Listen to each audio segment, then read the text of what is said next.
Hello po mga kapatid, andito po ulit tayo sa ating pagbasa sa isang mga kwentong nanggaling sa salita ng Biblia. At ito'y makikita sa Daniel 3. Ang mga lalaking hindi yumukod. Ito po yung story ng mga kaibigan ni Daniel. Ito yung kasama niya na talagang hindi nila lumuhod doon sa ribulto na pinapalood nila. Kaya maganda po ito. Ito yung faith na pinapakita rito. Lord, marami pong salamat sa lahat ng pagpapala na binibigay mo sa amin, Panginoon. Lord, patawarin mo kami, Panginoon, sa lahat ng mga pagkukulang namin, Panginoon. At bigyan mo kami ng kalakasan, Lord. Ikaw lamang, Panginoon, ang magbibigay nito. Maraming pong salamat. In Jesus' name, Amen. Yan. Okay, so, ang lalaking hindi yumukod. Okay. So, nagpagawa si Haring Nebuchadnezzar ng isang malaking ribulto. Ito ay gawa sa ginto mula sa ulo hanggang paa. Maaring nakalimutan ng hari ang panaginip mula sa Diyos na nagsasabing ang kanyang kaharian ay may wakas. Maaring naisip ng hari na kung buong ribulto ay gawa sa ginto, baka hindi magkatotoo ang kanyang panaginip. Isa sa mga tagapaglingkod ng hari ay nagbasa ng utos sa lahat ng tao. Lahat kayo ay yuyukod at sasamba sa gintong ribulto. Ang hindi yumukod at sumamba ay aking ihahagi sa nagliliyab na pugon. Lahat ng tao ay sumunod sa utos ng hari, maliban sa tatlong lalaki.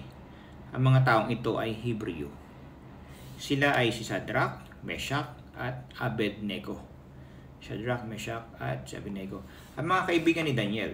Tila si Daniel ay wala noong panahong iyon. Ngunit tiyak na siya rin ay hindi sasamba sa isang idolo na gawa lamang ng tao. Ang mga tagapagpayo ng hari ay nanibugho kay Daniel at sa kanyang mga kaibigan dahil sila ay malapit sa hari. Kaya't kanilang sinabing, may 3 taon na iyon nilagay bilang tagapamahala sa Babylonia, Shadrach, Meshach at Abednego. Ang mga taong ito, mahal na hari, ay hindi sumunod sa inyo. Hindi sila sumamba sa gintong ribulto na iyong pinagawa. Si Haring Nebuchadnezzar ay napuno ng galit. Sila ay binigyan ng babala. Kung hindi kayo sasamba, kayo ay ihahagi sa nagliliyab na pugon, at sinong Diyos ang magliligtas sa inyo? Ang hari ay nagkamali. Binigyang hamon niya ang tunay na Diyos. Alam ng 3 Hebreo, nalaban sa utos ng Diyos ang pagsamba sa isang ribulto. Sila ay nanatiling nakatayo dahil sila ay may tiwala sa Diyos at sila ay walang takot sa hari. Amen. Ang 3 matapang na lalaki ay may sagot sa hari. Ang pinaglilingkuran naming Diyos ay kaya na kaming iligtas sa naglalagablab na pugon. Ngunit kahit hindi niya gawin iyon, makatitiyak po kayo na hindi kami yuyukod sa inyong gintong ribulto. Galit na galit si Haring Nebuchadnezzar. Inutos niya na 7 ulit pang lakasan ng amoy ng pugon, ngunit ang mga lalaki ay ayaw pa rin sumamba at yumukod. Inutos ng hari na itali sina Shadrach at Meshach at Abednego. Sila ay ihahagis sa umaapoy na pugon. Sa sobrang init ng pugon, ang mga gwardiya ay naghagis sa tatlo ay nasunog din ng apoy. Sa sobrang init ng pugon, ang mga gwardyang naghagis sa 3 ay nasunog din ng apoy. Ang hari ay nanonood sa malayo at nakita niya ang 3 taong hinagis sa gitna ng nagliliyab na pugon, ngunit hindi lang ito kanyang nakita. Ang hari ay nagtaka ng labis, hindi ba't 3 lalaki ay nakatali ang hinagis natin sa gitna ng apoy? Tanong niya sa kanyang mga lingkod. Opo, sagot nila.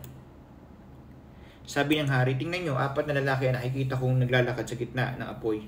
Sila ay hindi nakatali at hindi nasasaktan at ang ika-4 ay mukhang anak ng Diyos. Lumapit sa pinto ng pugon ang hari at sinabing, Shadrach, Meshach, Abednego, mga lingkod ng kataas-asang Diyos, halika kayo at lumabas kayo riyan. At lumabas naman ang 3. Lahat ay lumapit at pinagmasdan ng tatlong herebyo.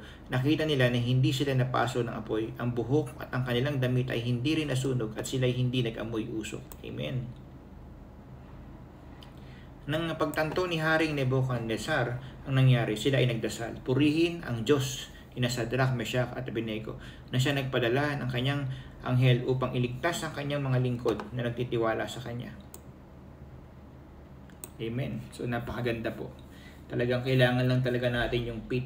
Kaya po mga kapatid, lagi po tayo kapag talagang yung feeling natin na i-stress na tayo, yung feeling natin wala tayong magawa sa mundo, feeling natin nag-iisa lang tayo, salita lang po ng Diyos talaga ang nagpapaliwanag sa mga isip natin. Totoo po yun. Napakahalaga po talaga. Kaya po, humingi lagi tayo ng tawad at magpatawad din po tayo.